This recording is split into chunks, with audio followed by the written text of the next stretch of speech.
stack for free. Bitcoin stacks then. Why do you want to increase people's Bitcoin stack if you don't? I don't. Bitcoin is worth but it's still holding better than fiat.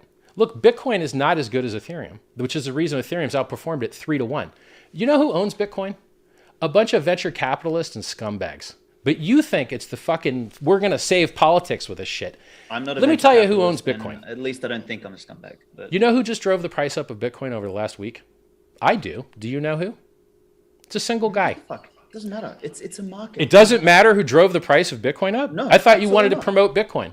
How are you going to promote Bitcoin if you don't know who the guys driving the price up are to go find more of them? I don't care about the price. See, this is why I asked you the question in the beginning is like, why do you do what you do? Is that you're trying to get rich? Like, I don't care. I've been rich and retired since 2003. I had a 150 employee company doing 60 million a year turnover in 2003 when I retired at the age of 5. I started mining Bitcoin when it was 50 cents. You haven't answered me. Yes, because I'm fixing everything. The reason I'm a self-help author, the reason I raised $27 million for charity, the reason I raised multiple billions of dollars for freedom of movement and freedom of speech is because I deeply care about these things. I've been rich and retired for decades, plural. I've run out of shit to buy. I have $5 million of watches I don't even set the time on. I'm wearing 2 of them to troll. This one's $1 million on its own. But this isn't what I actually care about. I can't unmute him. Richard, you muted on Zoom real quick. Sorry. I don't know what happened. Weird. Yeah, I don't know. Did I hit the button M or something? Yeah, I only have all this clown mode stuff to flex on people because it's what they understand. I have to charge and plug in my Louis Vuitton bags before the show. This is the just thing. to flex. So what you're doing, but this works. What you're doing doesn't work. You're telling people to sell their Bitcoin. You're telling people you don't care who buys it. You're telling people you don't care about the price. That's all anyone cares about is the price. You're the weird one that's doing a bad job marketing Bitcoin. I'm doing a better job marketing Bitcoin. I got people to take their Bitcoin off of exchange and hold it and maybe even buy more to give them free coins for it. What have you done? What has Satoshi done? When Bitcoin.org got hacked, who went to save the Bitcoin people from being scammed? I did. Did you do an emergency stream when Bitcoin.org got hacked? No. More than once, by the way. No, okay. Okay, fine. So all right. I saved your users. I enrich your users. You hurt your users. You're sitting making no yield on your Bitcoin stack with no capital efficiency, like a dum-dum. Why? I don't believe you need yield. I don't believe you need yield. So you could buy more Bitcoin with yield, bro. You know Michael Saylor just took leverage? Michael Saylor just took leverage to buy more Bitcoin. Good. And he's been doing that from the beginning. Do you know how you go broke? Ladies, liquor, and leverage. He's doing the thing that you and I just said is a stupid, terrible thing, trading. He's taking on leverage. If the Gox coins come out and he gets liquidated, guess what that does to the spot price when he has to cover and sell? It adds volatility. He's adding volatility by getting leveraged up. If he's doing it, and if that's what happens, then the market cleans itself up. It's a beautiful thing. I'm sure you want Michael Saylor to get cleaned up. By the way, in 2013, Michael Saylor said Bitcoin was going to fail like online gaming. Of course he did, but then he woke up. So I'm going to interject here. I'm going to interject here because we have lost the plot a little bit here.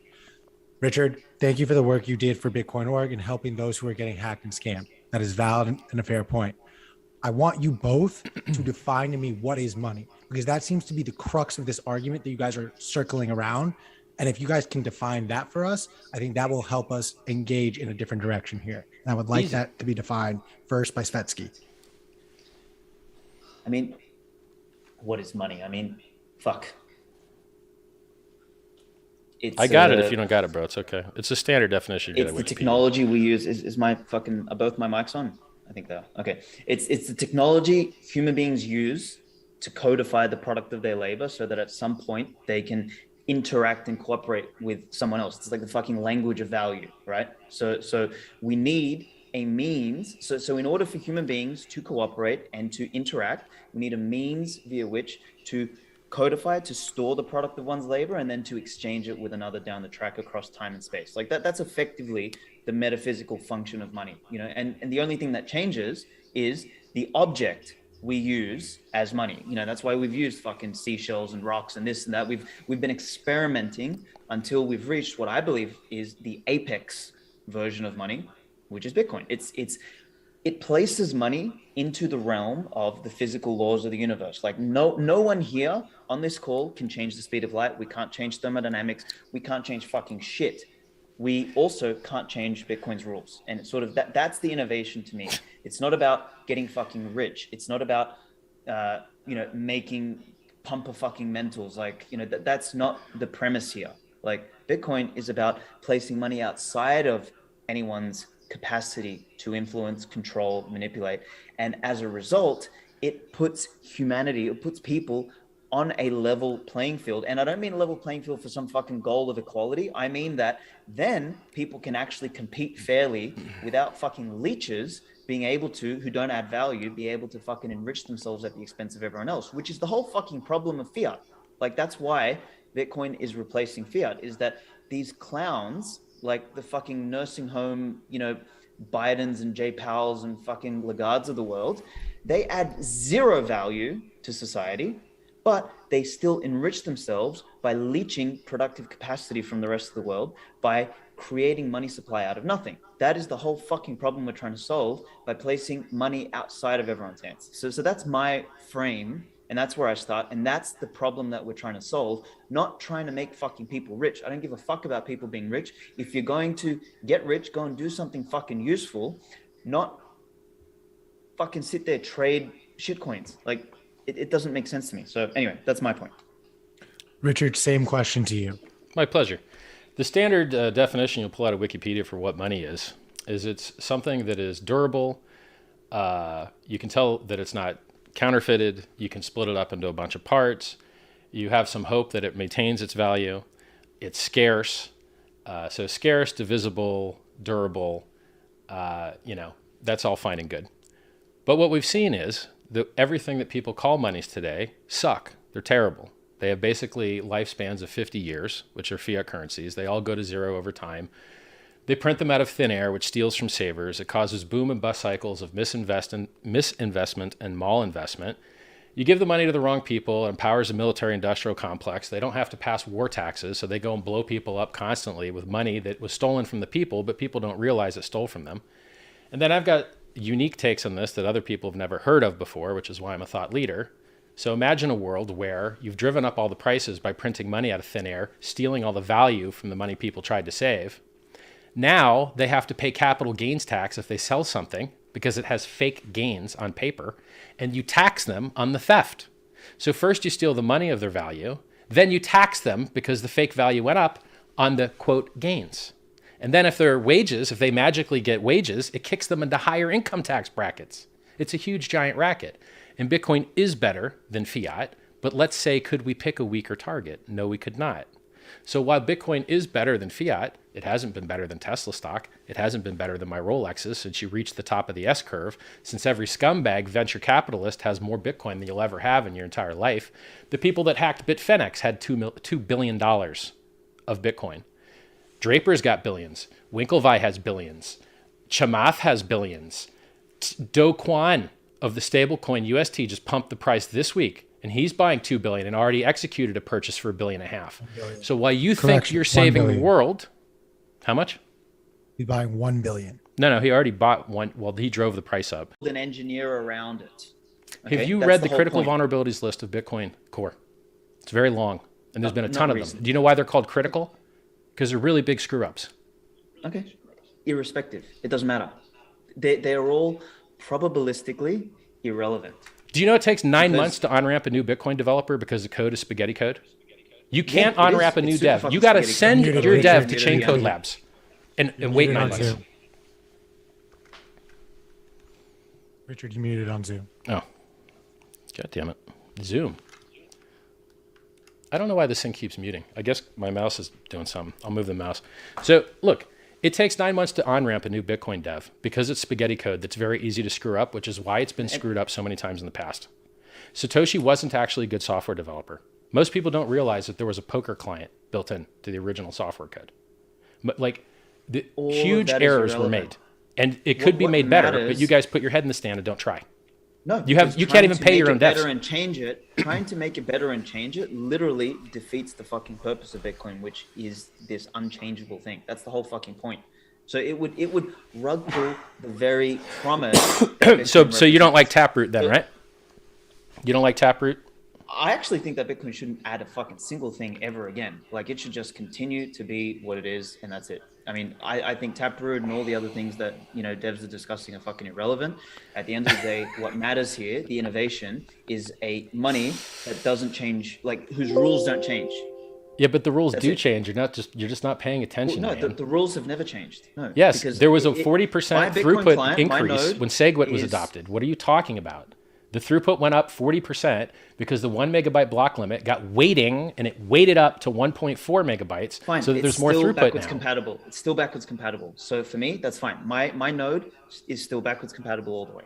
So it doesn't matter. Okay. So what I'm arguing for progress, and you're arguing for not progress. I'm arguing for better price charts, and you're arguing for the price chart that couldn't beat my Rolexes. The only thing in the world that should be stable is the money.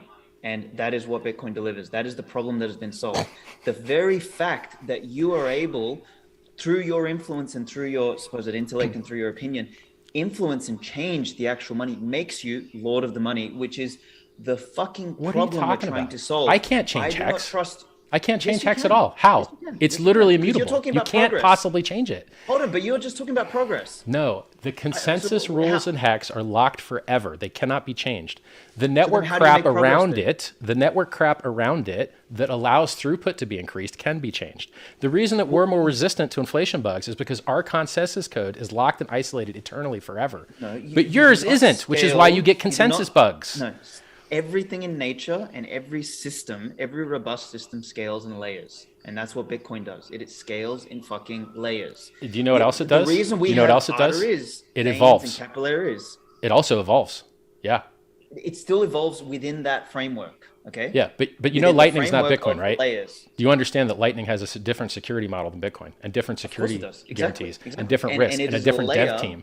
Exactly. And it is a layer that anchors into Bitcoin. And you know what else you could run Lightning on? Any other consensus network you want, because it's open source software. So if you think it helps you, it'll help the Ethereum guys more. No, not really. Yeah. The Ethereum guys keep changing. Let's test it. The foundation upon which Lightning can be plugged into. Let's test it. What makes... Who's the premier Lightning wallet? Strike. What do they promote? Fiat with AML KYC. And you guys promote that crap.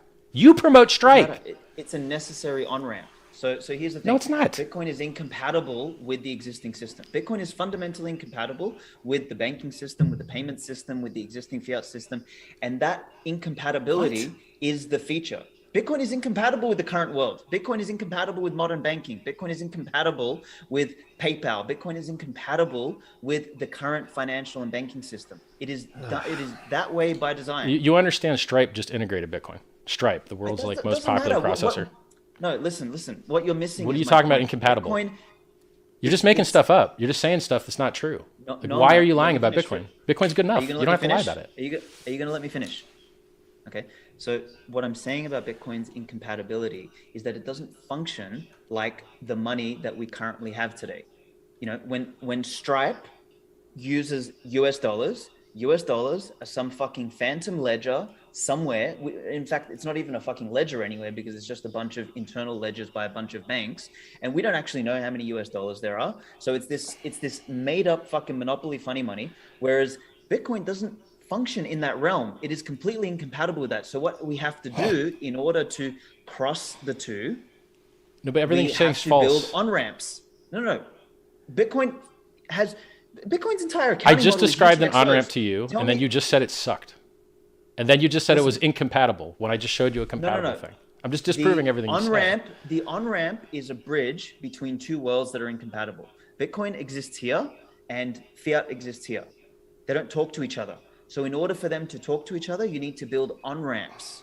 Can you not conceptualize this? So if Michael Saylor just got a $200 million loan from Legacy Finance to get leveraged up to buy Bitcoin, you don't see that as compatibility. He used a bridge. Do you understand? Yes, bridges make things compatible. That's what they do. You're here, you want to go there, you compat your butt over there.